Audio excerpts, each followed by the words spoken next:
Кеш жарық теледидар көрермендері, эфирде кеш кездесу бағдарламасы.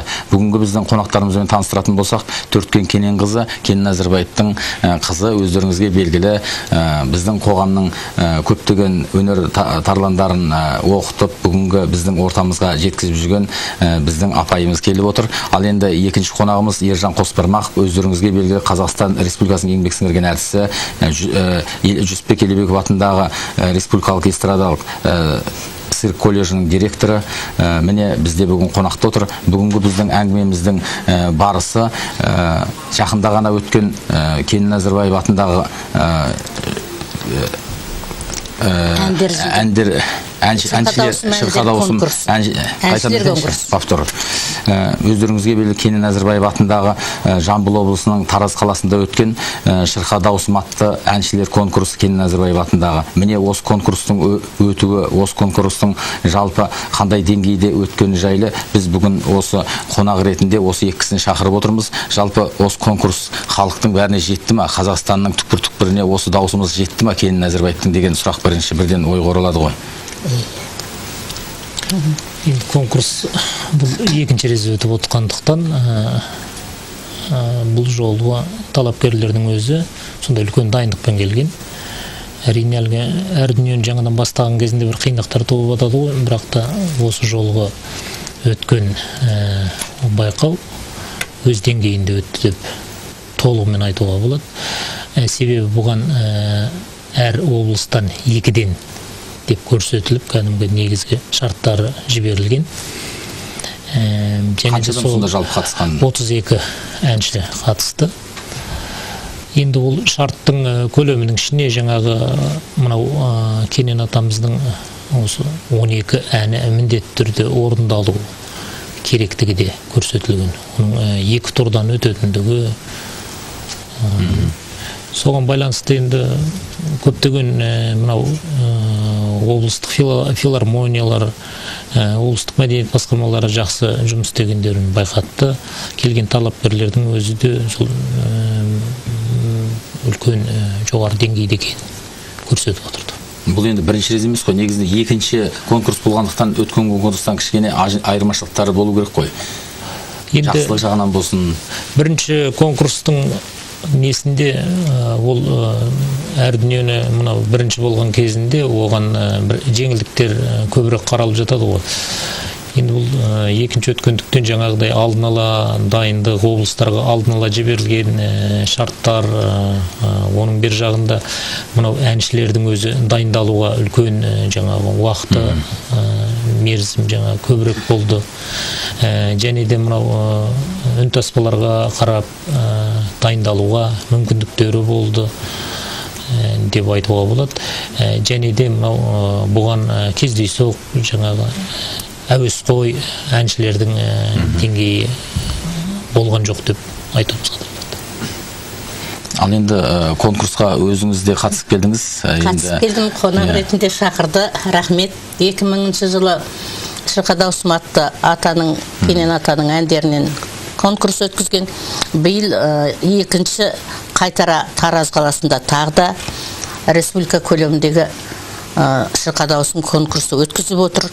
Ол үшін әрине облыстың әкімі Серік Үмбетов бауырымыздан бастап барлық облыс қызметкерлеріне, содан кейін мәдениет министерствосына, басшыларына көптен көп алғыс айтамыз. Кенен Әзірбаев халықтың адамы, ол кісі жалғыз менің ғана әкем емес, мен тек туған төл баласы болғаннан кейін іздейтінім жоқтайтынымыз рас. Негізінде сол кісілердің арқасы, атаның, халықтың арқасы, халықтың белгілі адамы болып тарихта мықтап қалды деп есептейміз. екінші конкурс ойдағыдай өтті деп ойлаймын. Солай деп есептейміз. Өйткені қатысушылардың орындау сапасы бірінші өткізуге қарағанда жақсы болды. Бірінші 2000 жылғы өткен конкурста қатысқандардың дені Жамбыл облысы менен Алматы облысының көлемінде болған көпшілігі. Ал бұл жолы Қарағандыдан, Қостанайдан, Астанадан, Шымкенттен өнерпаздарымыз келді. Соның кейін бірінші 2000 жылғы орындалғанда сол 10 шақты әннің көлемінде Бозторғай, Көкшолақ, Қайран жастық, Базар назарды тыңлай әбден шаршаған едік. Ал бұл жолы атаның халық арасында көптен айтылмай жүрген көптеген әндері орындалды. Оны тек қана Жамбыл облысының әншілері мен Алматының ғана емес, тіпті Қостанайдан, Қызылордадан, Шымкенттен, Астанадан келген өнерпаздарымыз атаның тіпті бұрында еш жерде орындалмаған әндерін орындады. Мен оны ойлаймын, мына біздің халық бөлімінде халық әндерін оқытып жатыр. Оның басшысы мына Ержан Қосбармақов өзі сонда сабақ береді. Мен Кенен атаның әндерінен сабақ беремін. Бұл бір жерде ғана ашылып отыр Кенен атаның әні. Мына Ержан басқаратын республика бойынша Ержан басқаратын колледжда ғана Кенен атаның әндерінің класс ашылып отыр. Соның өзінде айланасы бір 2-3 жылдың ішінде атаның 12 әні еш жерде орындалмаған, ешкім білмеген әндер тарап кетті. 2000 жыл қайта бір ән айтылса, бұл жолы біз көптеген жаңа әндерін тыңладық. Мысалы, көпшілік тыңла әнімді. Бұл атаның өзінің орындауында да жазылмай қалған ән. Бұл осы ән халық арасында кеңінен тарап кеткен. Алатау аясында деген ән орындалды. Ой жайлаудың жаңа варианты, бұрын мысалы басқасы айтылатын сөзі де әнде бұрмаланып. Бұл жолы өзінің ақынның атаның өзінің айтқан варианты орындалды. Соның кейін шырқа даусым, жас екпін, балық үйлді даладан, еңбек селім, сынаптай сырғақ дүние, соның кейін қайран елім қайда, күләшқа арнаған, мөртай сұлу деген әндер. Бұрын еш жерде орындалмайтын бұл әндер. Бұрын айтатын енді басқа әндерін. Ал бұл жолы осы конкурстың бір артықшылығы. Мына 12 ән шырқалды. Бұрын айтылмай жүрген атаның әндері шырқалды. Конкурстың өзінің мақсаттылығы сол ғой деп есептеймін. Ол конкурс өткенде жылдан жылға жаңа әндер шығу керек. Оның пайдасы, мынау шарт дейді ғой, конкурстың шартында. Міндетті түрде бір пункт қосыпты. Конкурста Кенен Әзірбаевтың мынандай әндері шырқалу керек деген. Бұны бөліп жарып көрсеткендігінің пайдасы өнерпаздарымыз ізденген. Атаның мынандай әндері бар екен ғой. Оны қайдан тапсақ екен, кімнен үйренсек екен деп жаңағы ізденістің арқасында біздің тіпті алыс облыстарда жүрген өнерпаздарымыз атаның осы әндерін орындады. Бұл үлкен қуаныш. Мына шартқа кіргізгендері мынаны өте жақсы. Болмаса ізденбей тағы да сол әндердің төңірегінде қалып қояр еді. Бұл өте бір жетістік дүние болды. Конкурстың өзінің мақсаты да сол. Мысалы, Шәмші Қалдаяқовтың әндерінің конкурсын жылда өткізіледі. Майра Уәлиқызының әндері өткізіледі. Сол Шәмші Қалдаяқовтың әндерінің конкурсы жылда өткен кезде, жылда еш жерде орындалмаған, ең құрғанда 4-5 ән орындалады. Ол не дегенсіз? Ол Шәмшінің әлі де халыққа жетпей жатқан әндерінің бар екендігін айғақтайды. Міне сол сияқты екінші рет өткізіп отырғанда қаншама жаңа әндері шығып отыр. Тағы да бар, тіршілік болса ол әндерді де халыққа жеткізуге тырысамыз. Келесі конкурстарда тағы да әндері шығатынына сенімсіз ғой негізінде. Енді өзіңіз қыз ретінде білесіз ғой, осы көп өлеңдері, көп жырлары ол кісінің халықтың дүниесі болып кеткендігін. Ол туралы да қазір тоқталармыз. Ал енді Айдылқазылардың мүшесі ретінде жалпы осы конкурс өз мәнінде өз дүниесін алды ма жалпы? Жан-жақтан келген әншілердің көңілі дұрыс болып қайтты ма деген ой бәрімізді мазалайды ғой. Енді мынау бәйге болғаннан кейін ода қалып қалатын болып жатады. Озып жекедері жауып келетін болып жатады. Себебі бұл дода, үлкен ән додасы. Жаңа Төрткін апа жақсы айтты мынау әннің несіне. Оны енді біз өзіміз осы ұсыныс қылып кіргізіп едік. Себебі бірінші ән байқауындағы дүние жіберген кемшіліктер қайталанбаса деген ниетте. Енді мен әнші ретінде енді өзімнің жаңа кәсіптік деңгейде бағалайтын болсақ, бұл жердегі қатысқан әншілердің ой өрісінің өскендігі. Бұл енді заңдылық мынау бұрыннан іргетас қаланып қалған арқа мектебі, іргетас қаланған кәдімгі өз еншісін алған мынау батыс мектебі, мұхит мектебі деп айтамыз. Оның қасында жаңадан тәй басып, енді ғана сол балағаттық жасқа келіп атқан бұл Жетісу өңірінің ән жырының өзі бұл жерде мынау екінші байқауда өзінің кәсіптік деңгейге көтерілгендігін өз репертуарымен көрсетіп қалды. Себебі мынау филармония әр облыста бар ғой бізде, Құдайға шүкір, мынау өнер шаңырақтары жұмыс істеудің үстінде ғой. Көбіне жастардың легінің қосылуы бізді қуантты. Мысалы, бірінші жаңағы байқауда Семейден келген мына Берік Омаров деген әніміздің әніне сондай бір тәнті болып, қатты бір қуанып қол соқсақ, бұл жолы біз енді мынау арқа мектебіне қатысты қуанған азаматымыз біздің Әркеніп Дәуренбек деген мына Қарағанды облысынан келген азамат болды. Қарағандыдан келген үлкен, енді шын айту керек, бұл кәдімгі осыған бетбұрыс жасап, осы байқауға кәдімгі алдын ала таңы асырылып суытылған аттай болып келуі үлкен бір ой салды. Әншілердің өзіне де ой салды. Енді бәрін бірдей мақтай беруге болмайды. Тіпті кездейсоқ жасап жатқан әншілеріміз де болды. Тек қатысып қайтсақ деген. Жаңа Кенен атамның көк шолағына міне салып атын бәйге қосып жатқандар да болып жатты арасында. Оны да айта кету керек. Сон әннің мәтіннің дұрыс қабылданбаған әншілеріміз де болып жатты. Мынау әннің кантасы деп айтады, әуенін де тіпті бұзып айтып жатқан бірлі жарымды әншілеріміз болып жатты. Енді оғанда біз кешіріммен қарадық деп айтуға болады. Бірақтар енді мынау Әділғазылар жалғыз менен ғана тұрған жоқ. Кәдімгі 5-6 үлкен осы өнерде өз орны бар азаматтардан тұрды. Оның ішінде айта кету керек, Кенен атамыздың бел баласы, Бақытжан ағамыздың болғанының өзі үлкен мәртебе болды. Себебі бүкіл залда отырған азаматтар Әділғазылар таныстырған кезінде Кенен Әзірбаевтың ұлы Бақытжан Әзірбаев деп хабарлаған кезінде тіпті қатты дүрлігіп қол соққанның өзі кәдімгідей адамға ой салды. Мынау халықтың әлгі қазақта сөз бар ғой, Кененді мақтама, Кененмен мақтан. Сол сияқты мен сондай бір ойда қалып отырдым. Енді мынау Астананың қазіргі енді Астана көп бетбұрыстың бір Астанада болып жатыр ғой, өнер ошақтары мынау ашылып жатыр. Осы Астанаға бір тоқталып кеткім келіп тұр. Кеше ғана жаңадан өзінің тәй-тәй басып өмірге деген көзқарастары енді ғана келіп жатқан жас Астанамыздың өзінде осындай бір ел таңғаларлық, ел таңдай қағарлық сияқты бір оқиғаларды жасап жатқанына дән риза болды. Халық риза болды, оған шынын айту керек.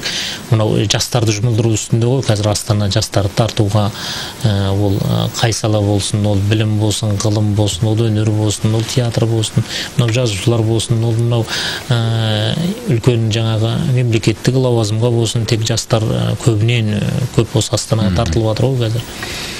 Астана филармониясының жаңа әншілері, мынау президенттік ансамбльдің әншісі Барда Қалажанованың осы көрсеткен өнері тіпті мына көрермен қауымның кәдімгі көзайымына айланды. Тіпті бірінші күні шыққаннан елдің аузында ардақ осы қыз алуы мүмкін деген сияқты әңгімелер туып, ана қыздың назары сол халықтың жүрегін баулап алған сияқты болды. Ардақ Балажанова 99 жылы осы Қазақ ұлттық консерваториясының халық әні кафедрасын тәмамдаған. Сол жылы мынау Бекболат Тілеухан мырзаның ашқан президенттік ансамбліне әнші болып қабылданған. Сол жастармен бірге сол Астанаға ат басын тіреген. Қазір сол орталықта жұмыс істейді.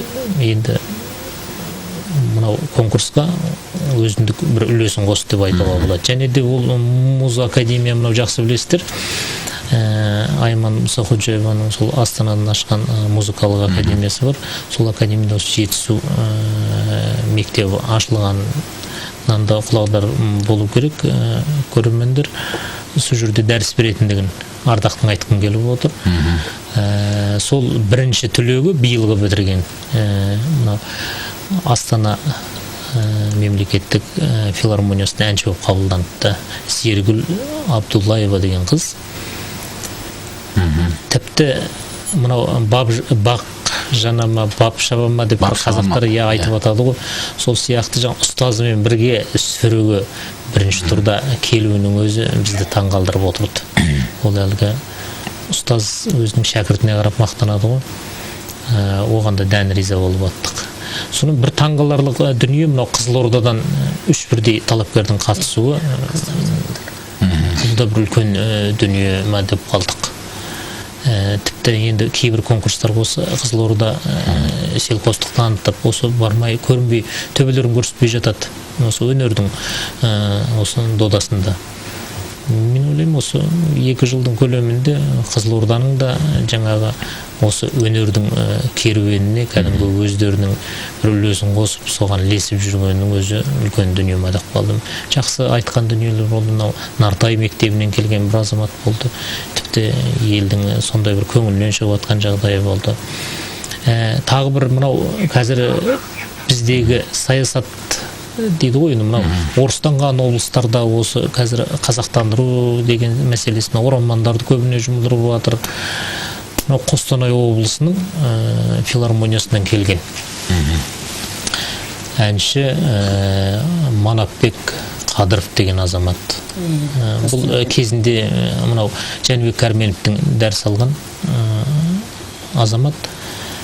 Жақсы дайындықта келген, енді жүлделі 2-ші орын алу деген Қостанайдан келіп, осы мынау үлкен кәдімгі өнердің ошағы Алматы, Астана, мынау Тараз менен Қарағанды менен өнердің туын түккен бірдей кәдімгі теңдей жүруінің өзі бізді қатты таң қалдырды. Басқа конкурстарда жалпы сөзің аузыңда, мына Майра Уәлиқызының конкурсында енді көбінесе сол сырнаймен ән айту, сырнаймен орындау талаптары қойылып жатады негізінде. Ал енді Кенен Әзірбаевтың конкурсында енді бұл кісі домбырамен өлең айтып, домбырамен жүрген қарғашында. Осындай талаптар, бір жақты талаптар қою ондай болған жоқ па? Жоқ, біз енді ана шарттың ішінде көрсеттік. Мынау қазақ қобызбен де өлең айтқан, сырнаймен де өлең айтқандығы, оның ішіне тағы да мынау қазір эстрадаға кішкене ден қойып жатқан кез, эстрада менен жаңағы сүйемелдеуменен айтатын, жаңағы тірі дауысыменен орындайтын талаптарды қойдық. Енді ондайлар онша жаңа сырнайменен кездесті. Қызылордадан келген 2 орындаушы сырнайменен орындады. Сонда мынау Алматыдан барған Бабижанова Бағлан деген талапкеріміз 3 шекті домбырада Кенен атамыздың әндері. Халық көріп, Бабижан Бағлан деген бұл Бекболат Тілеуғаннан бітірген кезінде, қазір осы консерватория қабырғасында мынау қазақ музыкасы дейді, содан дәріс беретін аспирантураны оқып отқан қыздарымыздың бірі. Сол бір жаңалық енгізіп 3 шекті домбыраменен Кенен атамның әндерін салды.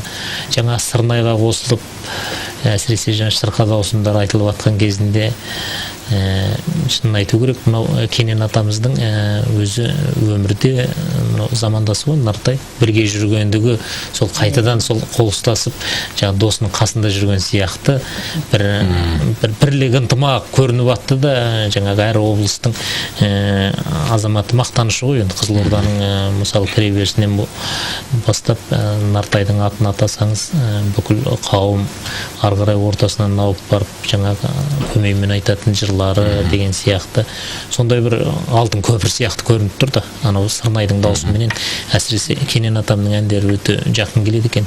Оның үстіне былтыр ғой деймін, былтыр емес осы конкурстың алдында жас екпінді естігеніміз, бірақ оны кімнің орындауы екенін әлі біз Нартай аға деп отырмыз. Орындаған сияқты біз записін тауып алдық. Жас екпін деген атаның таспаға жазылған. Кенен атаның жас екпін деген әнін Нартай ғой деймін, бірақ жазылмапты кім екен. Нартай не Шашубай, екеуісінің бір өсі. Енді біз оны әзір анықтай алмай жатырмыз, меніңше Нартай сияқты. Қызылордалықтарды айтқан кезде, мен қызылордалықтар керемет өздерінің ұлттық киімдерімен керемет жақсы қуантып отырды бізді. Сонда менің ылғи ойыма түсіп отырғаны, Нартай менен Кенен атай екеуін біздің мынау Қазақстанның адамдары, жазушылар, ақындар, мысалы Москваға мақтанып алып барады екен. Ана Әбілда Тәжібаев ағамыздың естелігі бар ғой, көз көргендер дегенде. Сонда жел тимесім, күн тимесім деп Нартай менен мына Кенен аталарыңды сондай бағалаған жерлер бар. Бұл екі кісі не дейді, біз Мәскеуге біздің қазақтың қарттары мынандай деп мақтанып алып барушы едік. Біреусі сырнаймен айтады, біреусі домбырамен айтады. Екеуісі де келіскен, сөздері де, әндері де, өздері де деп мақтанып көрсетуші деген жазғандары бар. Соны ылғи есім алып отырдым. Қызылордалықтар сырнаймен шыққан кезде Нартай, ал енді Нартаймен бірге жүрген, бірге өскен замандас Кененнің әндерін қызылордалықтар орындауы. Әсіресе мына Медеуова Үміткүл жақсы айтты. Атаның Мөртай сұлу деген әнін бірнеше адам орындады. Үміткүл қызылордалық Мөртай сұлуды орындады. Ал ол Мөртай сұлу халық әні болып кеткен. Міне біз бұның басын ашып алдық осы конкурстардың арқасында. Еркем, еркелеткен, еркемай деп айтып жүрген. Халық әні болып кеткен. Халық әні болып кеткен, бұл Кененнің әні. Кененнің әні бұл Мөртай сұлу өзінің жас кезінде қосылмай арманда қалған қызына арнап. Міне осы әнді қазір халық жақсы таныды. Бұл Кенендік екен, әрі Мөртай сұлу екендігін. Осындай, соны ой жайлаудың сөзінің басын ашып алдық. Бұрында басқаша айтса, қазір ол басқаша айтылады. Елге, жерге деген махаббаттан. Конкурс дегеннің өзінің мақсаты да сол ғой. Біреудікін біреуге ауыстырып айтып жүрген мәселелердің бәрі басы ашылып жатыр ақырындап. Осы Жамбыл Тараз қаласында өткен бұл екінші конкурс тіпті өз дәрежесінде жақсы өтті. Құдайға шүкір, республика көлемінде өтіп жатқан конкурс Тараз қаласында өткенде қаншама адамдар қатынасып, қаншама жақсы істер іске асып жатыр. Ал енді мына Ержан Қосбармақтың көзіне көлгірсіп отырған емес, бұл кісінің оқытқан студенттері қазір міне мынау кім әлгі мәшіне мініп қайтқан Ардақ Балажанова. Ержанның несі шәкірті осының қолынан оқып шыққан, қазір Астанада қызмет етеді, өзінің үйренгенін, ол өзінің шәкірттен үйреніп, міне өзі гран-при алып мәшіне мініп қайтты. Ал енді сол Астанадан келген Зергүл деген қыз атаның шырқа даусымен орындады. Көпшілік тыңла деген әнін орындады. Көркіне өзі сай, өзіне көркі сай, киімі де әнді орындау шеберлігі маған өз басыма, мысалы музыкант болмасам да, музыканы жақсы көретін адамын ғой, сондай керемет ұнады. Зергүл жүрегімен айтатын адам екен. Мына Зергүлдің орындауы. Мына бұл да Астананың облысының, Астананың филармонияның әншісі. Бұл да. Содан кейін маған қатты ұнаған жаңағы мына қазіргі біздің консерваторияда оқып жатыр Данияр Ысқақов деген. Оның әні орындауы енді біздің халық әндеріне келіп тұр. Шеберлігі бәрі жақсы. Бұлардың бәрі орын алып қайтты, енді оның бәрін айтып жату мүмкін емес. Соң жаңағы Қарағанды менен Қостанайдан келген жігіттердің орындағаны. Енді біздің төбеміз көкке бір жеткізіп тастады. Осындай конкурстар бола берсе екен дейміз. Біздің ал енді біз Кенен атамыз жайында әрине түсірілген дүниелер баршылық қой, бірақ мына бізде түсірген кішкене бейне таспамыз бар еді. Сол бейне таспаны көріп отырып, сіз Кенен атамыздың қай жастағы, қандай жерде отырғандығы туралы мағлұмат беріп отырсаңыз, қазір айтып біз бейне таспаны көрсетіп берейік көрермендерге. Бұл қанша жасында түсірілген дүние, сіздің көз алдыңызда ғой, бәрі сол үшін араласып жүрдіңіз ғой. Сол бейне таспаны қарап отырып әңгіме жүргізсек. Мынау Алатаудың етегі. Алатаудың етегі, өзінің атпен шауып жүретін жері. Туған жері ғой. Бәрінен атпен аралайтын, айтқанымдай атпен келер. Мына осы Алматы өзінің үйінің үйінде залында отырып айтқан өлеңі. Айтып отырған кезі. Қазіргі Кенен Назарбаев ауылы. Осы шапаныменен, осы тақиясымен жүретін. Ана Ахмет Жұбанов сыйлаған домбыра, анау қазір музейінде тұр. Қолындағы домбыра, Ахмет Жұбанов сыйлаған домбыра қазір музейінде тұр. Осы домбыраны өле-өлгенше қолынан тастамай кетті бұл кісі. Туған жерді айтып тастады. Иә. Ал енді мынау өзінің үйінде 90 жасқа келіп, басы қалтылдап, қолы дірілдеп, әбден енді қартайып отырған кезі. Телевизорға түспеймін деп ренжіп, Мырзатай келіп бой бермей түсірткен сол кез. Ал мынау 75 жастағы кезі. Жастау кезі. Жастау кезі. Атпен шауып жүреді 75 жас деген бұл кісіге сөзі болған жоқ. 90 жаста ғана кішкене бұл кісі отырып қалды. Оғанға дейін машинені көп мойындамайтын, атпен жүретін. Әнеки жаяу Жамбыл атаның несіне басына келе жатыр міне жететуге. Алматыға келгенде, кеткенде жолдан Жамбыл атаның басына бар. Мынау 75 жылдықта өзінің қазір Кенен селосы сол кезде келіп колхоз болатын. Сондағы адамдар солардың ортасында ән салып тұр мінекей. Бәрі қаптап 75 жылдықта халықтың ортасында қандаймын. Ал мынау енді білмеймін, осы қалада бір жерде түсірілген ғой деймін. Мынау мінекей 75 жылдық тойында Қырғызстаннан келген қонақтар. Мынау 75 жылдық тойына ортада отырған апам, қасында отырған мен. Мына кісі 75. Ана Ахмет Жұбанов жағы домбыраны сыйлап жатыр. Мен Ахмет Жұбанов. Иә, қазір 75 жылдығында Ахмет Жұбанов сыйлап жатыр. Мінекей атағандай ол кезде тіп-түзу жас 75 жылдығында. Мынау да сол 75 жылдықта Қырғызстаннан келген ақын достарыменен 32 жылы барғанда жанын алып қалған жолдастары ғой. Солардың бәрі тойында. Мынау біздің сол ауылдың әжелер саңғарақтай нелер. Мынау өзінің Балағасқа деген аты жетектеп келе жатқан. Мынау өзінің әлгі Көкшолақпан Бозторғайды шығарған Мәтібұлақтағы тас төбенің үстінде тұрған кезі. Сол жерде әлі күнге дейін атаның тастары бар жинаған қойып. Мынау сол Мәтібұлақтың даласы өзінің қой бағып рей қойым деп жүрген кезі мынау. Мінекей қой бағып жүрген кезі. Қозы бақты, қой бақты. Ерде бір өте жақсы көрсеткен екен. Балалар, бала кезін елестетіп. Иә, шалқасынан түсіп ап өстіп өлең айтып жатқан кезі аз болған жоқ қой өкісінің. Иә. Қойларын жайып қойып, байға айтсап өзінің қолынан жасаған Көкшолақты айтып. Домбырасы бар кішкентай қазір музейде тұр. Мынандай ғана. Соныменен шалқасынан жатып өлең айтқан кездері аз болған жоқ. Мынау қойлар қой бағып жүрген кездері мынау өте сол Мәтібұлақ кіндіктастың айналасы атар. Қазір Мәтібұлақ совхоз бұрын Расылабыл совхоз болады. Сол Мәтібұлақ қой мен атамның туып өскен жері.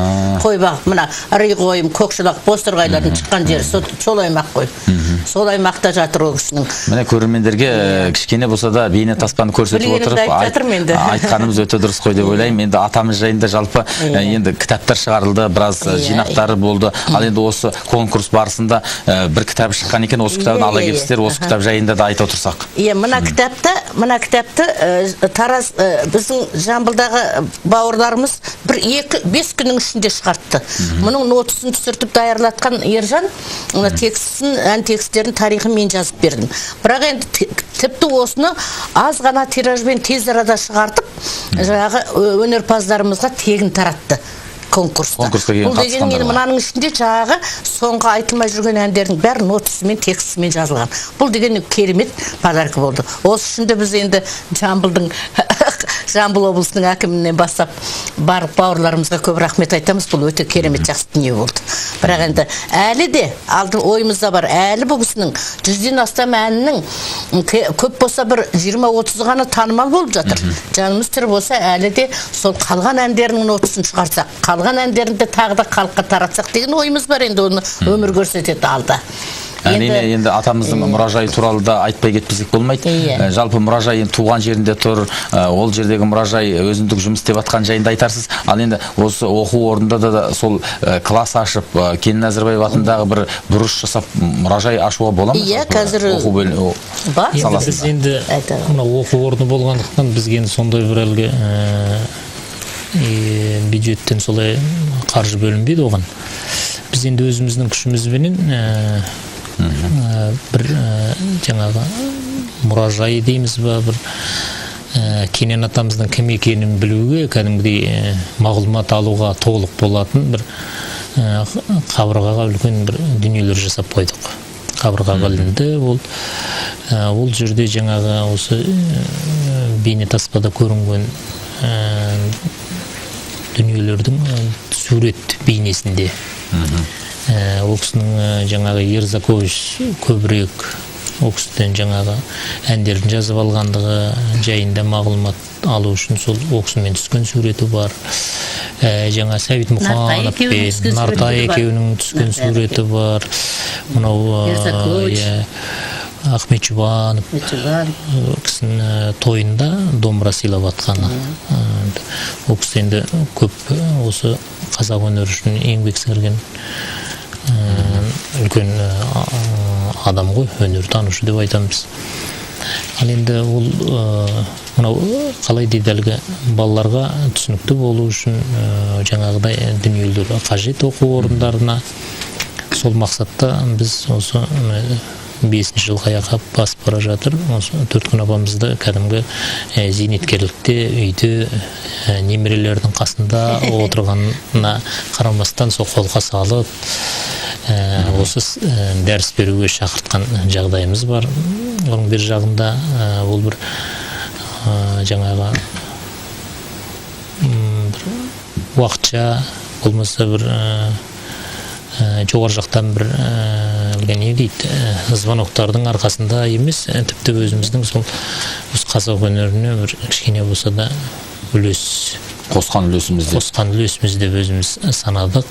Оның бір жағында мынау кіндігінен тараған апа бала күнінен сол атамның қасында жүріп, сол құлағына үйір болған әндерін үнтаспадан жаңағы бейнеде таспадан болмаса басқа адамдардың нотаға түсірілген жаңағы күйінде бергеннен көрі тірі кәдім қабылдаса, дәстүр дегеніңіздің өзі сол ғой, ауыздан үйренсе деген мақсатта жасалған дүние. Сол өз жемісін берген сияқты, сол алып келетін кезінде апам осы жаңадан келіп осы дәріс бере бастаған кезінде осы Кенен атамыздың конкурсы ойға оралып, сол апама да маза бермедік. Осы конкурстың аяғына тік тұрғызуға үлкен үлес қосты деп айтуға болады. Төрткүл апа, енді осы жерде тілге тиек сөз болып жатыр. Ұрпақтары деген атақтың өзі өте үлкен дүние ғой. Сондықтан да осы енді Кенен атамыздың ұрпақтарының ішінде атамыздың жолын қуған, домбырасын қолына алып, осы шырқа даусында шырқайтын балалары қазір бар ма? Көрерменге айтып отырсақ, ұрпақтары туралы айтып отырсақ. Ұрпақтарынан домбырасын алып ән шырқап жүрген Бақытжан Астанада қазір. Бақытжан жақсы айтады, көптеген әндерін айтады. Ал енді мен тікелей өзінің аузынан үйреніп қалдым. Өйткені мен енді балалардың үлкені болдым ғой. Мысалы, соғыс кездерінде, оның кейінгі жылдарда Бақытжандар, Көркемжандар бала олар оқып жүрген кезде мен әкемнің қасында болдым. Әкемнің қасынан сол аузынан тікелей көптеген бір 50-60 әндерін үйреніп қалдым. Соны мына Ержан мені білуші еді. Шақырып, рахмет, талай айтып та жүрмін ғой ол туралы. Мына колледжге шақырып, атамның осы әндерінен сабақ берсеңіз, көмектесіңіз деп. Мен оған қуана келістім. Өйткені мен енді баланың алды болғаннан кейін балалары өле бергеннен кейін базар назардан шығу туралы айтып кетсек көрермендерге. Базар назарда айтып зарлап жүргенде мойнына аларқанын салып Құдайдан бір адамнан бір тілеп алған баласымын ғой. Соның кейін ғой менің атымды төрткен бір шалғып көрсетпеген қорлықтары жоқ. Мені біреуге сатып, одан қайтадан алып, әйтеуір. Енді арымы ғой қазақтың. Кіндігін бір балаға кестіртіп, еркек бала сияқты болам екен деп. Әйтеуір далбасалап, істемегендері жоқ. Құдай көз жастарын көрді ме, мен тірі қалып, менен кейін 2 қыз, 2 ұл дүниеге келіп. Сонда мен балаларының алды болып қалдым да, бұл кісі мені қасынан тастамайтын еді. Сол мына құлағыма құйылып қала берген. Соны ылғи уайымдап жүретінмін, қайтып бұны халыққа жеткізем. Өзім өнер саласында қызмет ететін адам демеспін. Өзім қарапайым мұғаліммін, ана тіл, қазақ тілдің. Деп жүргенде осы біздің мені білетін жігіттер, мына Ержан, содан кейін ана Жоламан Тұрысбек деген сазгер бар. Сол кісілер осы бірмен бір ақылдасып колледжге шақырып, міне содан жаман болған жоқ. Мінекей Құдайға шүкір қаншама әндер шығып жатыр, әлде шығартамыз деген ойымыз бар. Ал енді жаңа бір музей туралы сөз болып қалды. Мұражайдың жағдайы. Мұражай атаның Киров колхозы атаның соңғы 25 жыл өмір сүрген Жамбыл облысы Қордай ауданы Киров колхозы болатын. Оны өзіміз егемендік алғаннан кейін сол Киров колхозы Кенен селосы болып өзгертілді. Сол Кенен селосында сол жерде атаның тұрған үйі бар, соның қасында музей саған өзіміздің Жамбыл облысы. О музей өте көрікті. Соңғы немен салынған. Оның үстіне биыл жазда өткен жылдың жазында ғана Серік Үмбетов Жамбыл облысының әкімі айналайын жақсы ремонт жасатып, оның айналасын тіпті құлпыртып жөндетіп, есігінің алдына музейдің бойымен бірдей ескерткіш тұрғыздыртып, оның кейін жерленген жері сол музейдің қасында ғой. Оның басындағы бір өзіне ұқсамайтын бюсті тұрушы еді, оны алдыртып тастап әйтеуір көп деген еңбектер жасады. Ал енді бір айта кететін жағдай, сол музейдің іші де СССРда көрікті, ұялмай көрсететіндей музей. Бірақ енді соның бұрын 9 қызметкер еді, мәшинесі бар еді. Оның бәрі енді қысқартылып, қазір 3 адам қалды. Мәшине жоқ. Ол бір. Екінші музейдің ішінде баяғыда жағы 70 жылдық, 80 жылдық, 90 жылдық, 100 жылдықтарын түсірген кинофильмдер, бабина дейді ғой, мынандай үлкен ленталар. Мен білмеймін енді, бабина дейді. Соның бәрін алып келіп, видео кассетаға түсірттік. Енді бұрынғы баяғы киноаппарат жоқ, оны көрсетеді. Енді соны көрейік десек, музейде керек болса телевизор жоқ. Видео магнитофон дей ма? Келген қонақтарға көрсететін. Қонақтар көп келеді құда, көрсететін жоқ. Не видео камера жоқ, келген адамдар түсіріп алатын. Назарбаев Нұрсұлтан елбасымыз, бауырымыз келді, сол кезде түсіріп ала қойсақ. Серік Үмбетовтің өзі келіп былтыр жағы памятнигін ашып, кішігірім той жасап кетті. Сондайлар түсіріп алайық десек, видео камера жоқ, не телевизор жоқ, не видео магнитофон жоқ. Сондай жағдайменен жабдықтаса деп мен енді ол туралы айтып та жүрмін, қазір де айтайын. Соның кейін кішкене штатын көбейтсе, 3 адам деген не, оның біреусі әлгі қарайтын, жан-жағына қарайтын адам, біреусі документ жинайды, біреусі директор. енді сонда соның ішіндегі экспонаттар атаның жағы екі адамға бір директор екен ғой. Көпшілік тыңда әнімді деген қырғыздың манабы Шәбденнің астында айтқан 17 жасындағы әні. Сонда кемербелдік саған, сол кемербелдікте тұр. Кішкентай өзі жасаған домбырасы да тұр. Базар назарда ол кезде ойыншық жоқ, ойнататын. Соны тобылғыларды жинап өзі бүйтіп сымтемірмен басын қосып шылдырмақ жасап берген. Ол да тұр.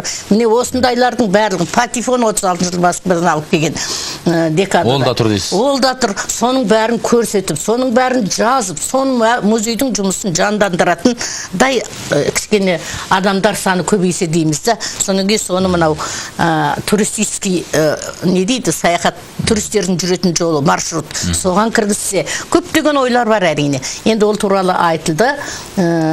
Мен ойлаймын, болашақта іске асатын шығар деп ойлаймын. Енді мынандай конкурс өтіп, халыққа жетіп атқан дүние ары қарай жалғасын табады. Жалғасын табады деп бәріміз сенеміз ғой әрине. Жоқ, Жамбыл 2 жылда бір өткізу, атаның конкурсын 2 жылда бір өткізу мәселесіне өз мойындарын алып отыр. Енді мына көріп отырған көрермендерге біз осы 1 жыл өткеннен кейін келесі жылыдан арғы жылы тағы да осы Келін Әзірбаев атындағы 3-ші конкурстың өтетініне сеніммен айтуға болады ғой негізінде. Қазір орындаушылар көбейіп келе жатыр. Оның кейін ол конкурсқа бір көркемөнерпаздар үйірмесі емес, кәдімгі өзіміздің өнер саласында жүрген азаматтар қатысып жатыр. Бұл деген соның кейін тек қана бір енді бір көкейде жүрген ой осы 2000 жылда өтті, 2000 биылда өтті. Жарнамалау жағы нашар болып жатыр. Мысалы, Майра Уәли қызының, Шәмші Қалдаяқовтың әндерінің конкурстарын радиодан да, телевизордан да, газеттен де жарнамалайды да жатайды. Осы жұрттың бәрі білет 1-2 ай бұрын. Ал біздің атаның конкурсының өтіп жатқанын көп адамдар біле бермейді.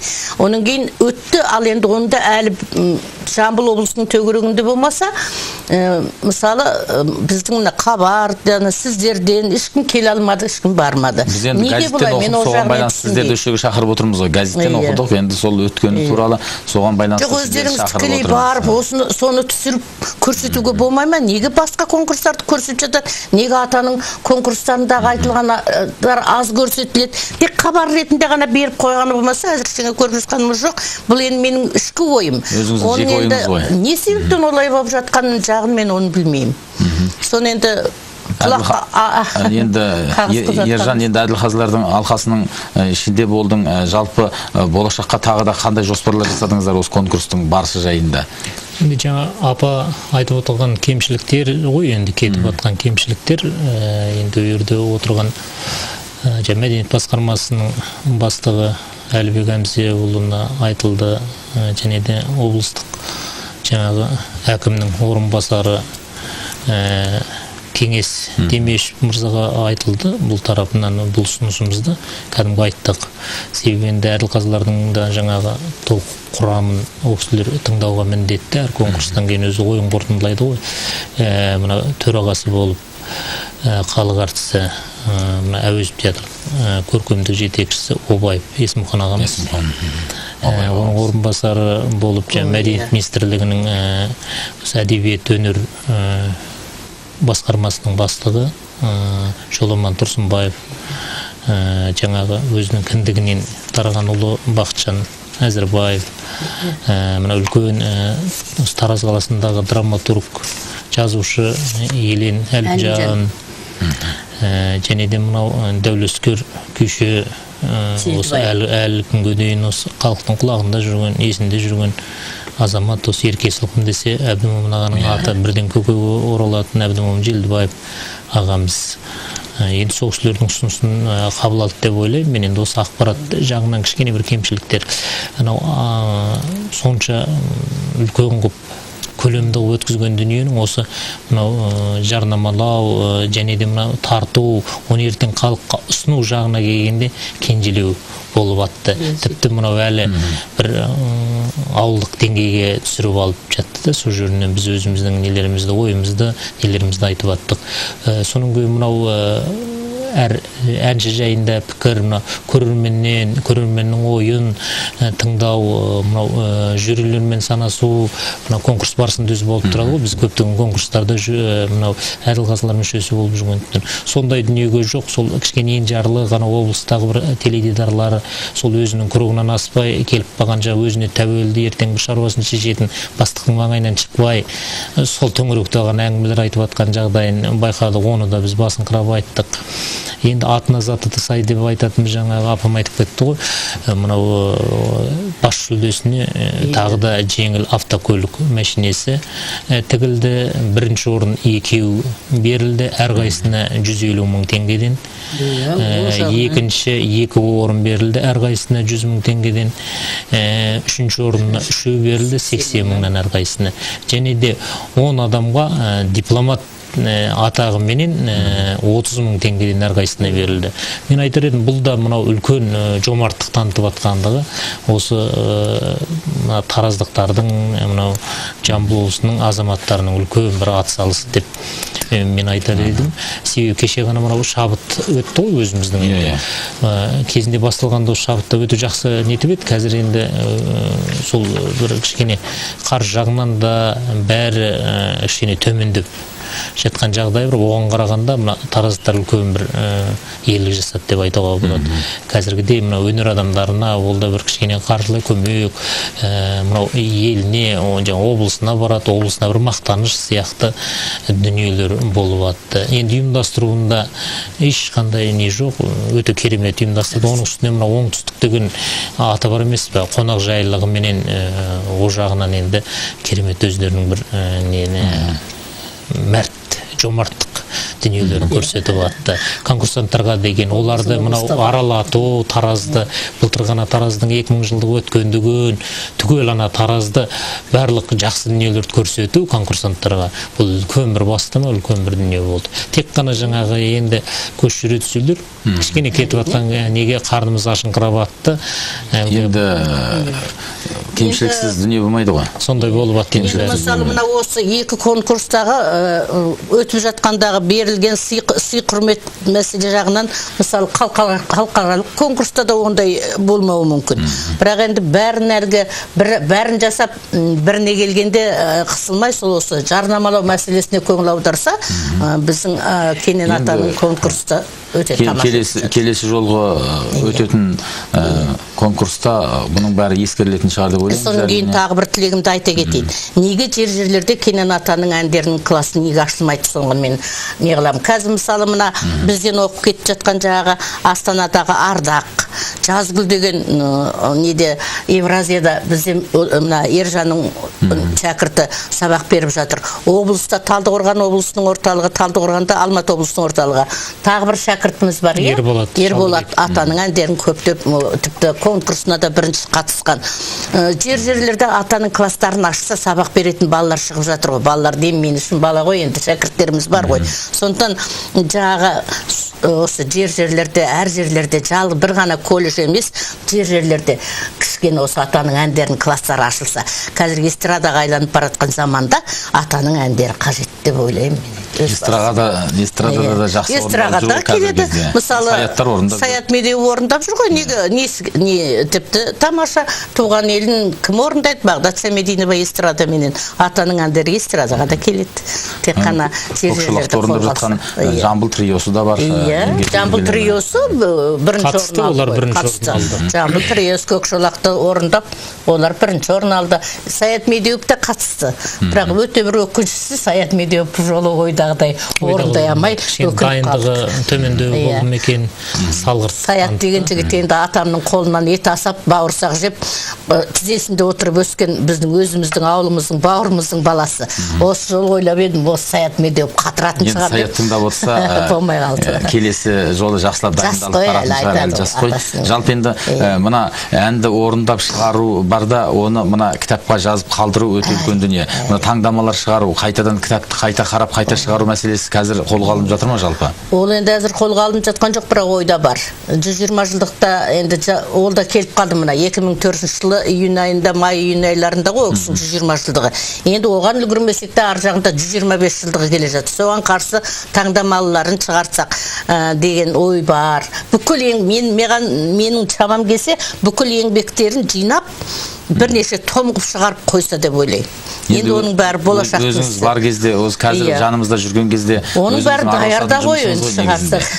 Оған не жетпей жатыр, не кемшілік болып жатыр деген ой ғой. Бару керек, жүру керек, әркімдерден бір нәрселерді сұрау керек, ол біздің қолымыздан келмейді. Ал енді өзіміз шығаруға шамамыз келмей жатыр. Бір Жамбыл облысының әйтеуір мен енді кейде көңіліме келеді, осы Абайды, Семей, Жамбыл ауданы Алматы облысы, Кененді Жамбыл облысы ғана көтермеу керек қой. Ол кісілер біз өш жердің адамымыз қана деп шыққан жоқ, ол кісілер халықтың Құдайдың бойларына бітірген дарын адамдар ғой, бір туар. Ол бүкіл қазаққа ортақ қой бұл кісілер. Сондықтан барлық жақта ат салысып көмек берсе деген ой ғой. Нұрсәйдасы тұлғалық орны бар. Біздің ұлы тұлғаларымызды біз әрқашанда бәрімізді болмаса Жамбыл облысы істемесін аяп жатқан жоқ, кітабында шығарып беріп жатыр, бәрін де жасап керек қой. Жасап жатыр. Ал енді біздің де хабарымыз аяқталып қалды. Өздеріңіздің қорытынды ойларыңыз, халыққа айтатын тілектеріңіз болса, бір ауыз сөзіңізді тыңдап, біз хабарымызды аяқтасақ деп ойлап тұрмыз. Рахмет, айналайын. Рахат программасы сіздерге көп рахмет. Әрдайым шақырып, әрдайым осы хабарласып көрсетіп жатасыздар. Сол үшін сіздерге көп рахмет. Енді біз осы конкурстың қатысушыларының атынан мен рахмет айтқым келіп отыр. Әрине бұл жаңағы апамым айтқан сияқты әр облыста өзінің еншісін бөліп беріп, өзінің жаңа ұрпақтарын бөліп беріп жасап атқан жағдай емес. Осы әсіресе осы Рахат телеарнасына біздің алғысымыз зор. қай жағынан болса да өнер болсын, басқа сала болсын, бәрін қамтып дер кезінде осы халыққа жеткізіп отыратын мынау мәртебе алып атсыздар. Мынау Астанада да қазір көрсетілімдеріңіз жүріп жататын сияқты, бүкіл ел көреді, бүкіл қазақстандықтар көреді. Осы нелеріңізден таймаңыздар, үлкейе беріңіздер, кеңейе беріңіздер. Мынау Қазақстанның бүкіл осы танылмай, көрілмей жатқан, аталмай жатқан дүниелерін сіздер арқылы халықтың көкейіне жетеді деп есептейміз. Рахмет. Біздің студиямызға келіп, өз ойларыңызды ортаға салып, көрермендермен тікелей эфирде жүздескендеріңізге көп-көп рахмет айтамыз. Ал енді құрметті көрермендер, міне сіздермен бірге болған Қазақстан Республикасының еңбек сіңірген әртісі Ержан Қосбармақов және Төрткен Кененқызы міне ортамызда отырып сіздермен осы 1 сағат көлемінде үлкен әңгіме айтты. Ал енді біз Қазақстанның халық ақыны, композитор, сазгер Кенен Әзірбаев жайында өзіміздің көрермендермен біраз әңгіме бөлістік. Ал енді көңіл қойып тыңдағандарыңызға көп-көп рахмет. Қош сау болыңыздар.